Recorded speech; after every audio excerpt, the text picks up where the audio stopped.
ಎಲ್ಲಿವರೆಗೂ ಹೋರಾಟ ಬೇಕೇ ಬೇಕು, ನ್ಯಾಯ ಬೇಕು. ರೈತ ವಿರೋಧಿ ಸರ್ಕಾರಗಳಿಗೆ ಹೇಳಿ ಧಿಕ್ಕಾರ. ಇದು ಸರ್ಕಾರದ ಒಂದು ದ್ವಂದ್ವ ನೀತಿನ ಮಾಡ್ತಾ ಇದೆ ಅಂತ ಅನಿಸುತ್ತೆ.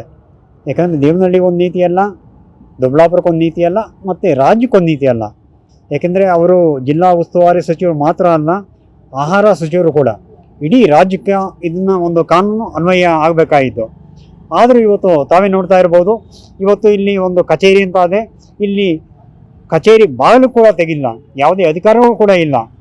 ಇದು ಆ ಸರ್ಕಾರದ ಒಂದು ನಿರ್ಲಕ್ಷ್ಯತನನ್ನು ತೋರಿಸ್ತದೆ. ಈ ಸಂಬಂಧಪಟ್ಟ ಅಧಿಕಾರಿಗಳನ್ನ ಕೇಳಿದರೆ ಒಬ್ಬರ ಮೇಲೆ ಒಬ್ಬರು ಗೂಬೆ ಕೂರಿಸೋ ಇದನ್ನ ಹೇಳ್ತಾವ್ರೆ. ಸಂಬಂಧ ಇಲ್ಲ ಅಂತ ಹೇಳ್ತಾವ್ರೆ. ಸಾವಿರಾರು ಜನ ಹೋಗ್ತಾ ಇದ್ದಾರೆ. ಯಾಕೆಂದರೆ ತಮಗೆಲ್ಲರಿಗೂ ಗೊತ್ತು, ಈಗ ಮಳೆ ಬಂದಿರೋದ್ರಿಂದ ಪೂರ್ತಿ ಬೆಳೆ ನಾಶ ಆಗಿದೆ. ಅಧಿಕೃತ ಸರ್ಕಾರಿ ಅಂಕಿಅಂಶದ ಪ್ರಕಾರನೇ 92% ಇವತ್ತು ಬೆಳೆ ಹಾನಿ ಆಗಿದೆ. 92%. ಇನ್ನು ಅಳಿದುಳಿದ 8% ಜನಗಳು, ಅದು ಹೋದ ವರ್ಷದಿರ್ಬೋದು ಅಥವಾ ಈ ವರ್ಷದ ಅಳಿದುಳಿದಿರ್ಬೋದು, ಅವು ಕೂಡಿಕೊಂಡು ಇಲ್ಲಿ ಬಂದು ನಾವು ನಿಮಗೆ ಆಗ್ತೀವಿ ಸ್ವಾಮಿ ಅಂತ ಅಂದ್ರೂ ಅವ್ರು ತಗೊಳಕ್ಕೆ ಅವರೇ ರೆಡಿ ಇಲ್ಲ ಅಂದಮೇಲೆ ಅವ್ರು ಏನು ಮಾಡಬೇಕು? ನಾವು ಇವರೆಲ್ಲ ಸಾಯ್ಬೇಕಾ? ಅದಾದ್ರೂ ಕೊಟ್ಬಿಡ್ಲಿ, ಬಿಟ್ಟಿ ಭಾಗ್ಯಗಳು ಕೊಟ್ಟವ್ರೆ ಇರಲಿ, ಅದ್ರ ಬಗ್ಗೆ ನಮಗೆ ಸಂತೋಷ ಇದೆ. ಅದ್ರ ಜೊತೆಗೆ ಒಂದು ಆತ್ಮಹತ್ಯೆ ಭಾಗ್ಯ ಅಂತ ಕೊಟ್ಬಿಡ್ಲಿ, ಅಥವಾ ರಾಗಿ ಖರೀದಿ ಕೇಂದ್ರ ಓಪನ್ ಮಾಡಲಿ, ಎರಡಕ್ಕೊಂದು ಮಾಡಲಿ ಸ್ವಾಮಿ. ಸನ್ಮಾನ್ಯ ಮುಖ್ಯಮಂತ್ರಿಗಳ ಬಗ್ಗೆ ನಮಗೆ ಅಭಿಮಾನ ಇದೆ. ಅವರ ಗಮನಕ್ಕಂತೂ ಇದು ಹೋಗಿರಲ್ಲ. ಈ ಕ್ಷಣದಾಗಾದರೂ ಅವರು ತಿಳ್ಕೊಂಡು ಈ ಕ್ಷಣದಾಗೇನೆ ಖರೀದಿ ಕೇಂದ್ರ ಓಪನ್ ಮಾಡಲಿ.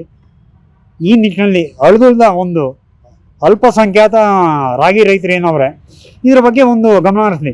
ಯಾಕಂದರೆ ಸುಮಾರು ಜನಕ್ಕೆ ಗೊತ್ತಿಲ್ಲ. ಇವತ್ತು ಬೆಳಗಾವಿ ಅಧಿವೇಶನ ನಡೀತಾ ಇದೆ, ಅಲ್ಲಿ ನೂರಾರು ಸಂಘಟನೆಗಳು ಪ್ರತಿಭಟನೆ ಮಾಡ್ತಾವ್ರೆ. ಅದು ಭತ್ತದ ಉದ್ದೇಶ ಒಂದು ಇಟ್ಕೊಂಡು ಮಾತ್ರ ಮಾಡ್ತಾವ್ರೆ. ಆದರೆ ರಾಗಿ ಉದ್ದೇಶ ಇಟ್ಕೊಂಡು ಯಾವುದೇ ಒಂದು ಸಂಘಟನೆಗಳು ಮಾಡ್ತಾ ಇಲ್ಲ.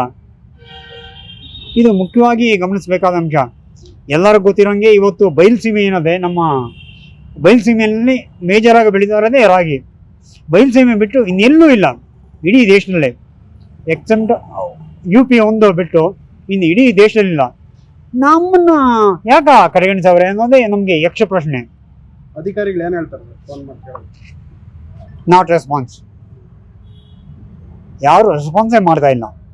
ಸನ್ಮಾನ್ಯ ತಹಸೀಲ್ದಾರ್ಗೆ ಫೋನ್ ಮಾಡಿದರೆ ಅವರು ಸಂಬಂಧಪಟ್ಟಿರೋ ಮಾತಾಡಿ ನಿಮಗೆ ಇದು ಮಾಡ್ತೀವಿ ಅಂತ ಹೇಳ್ತಾರೆ.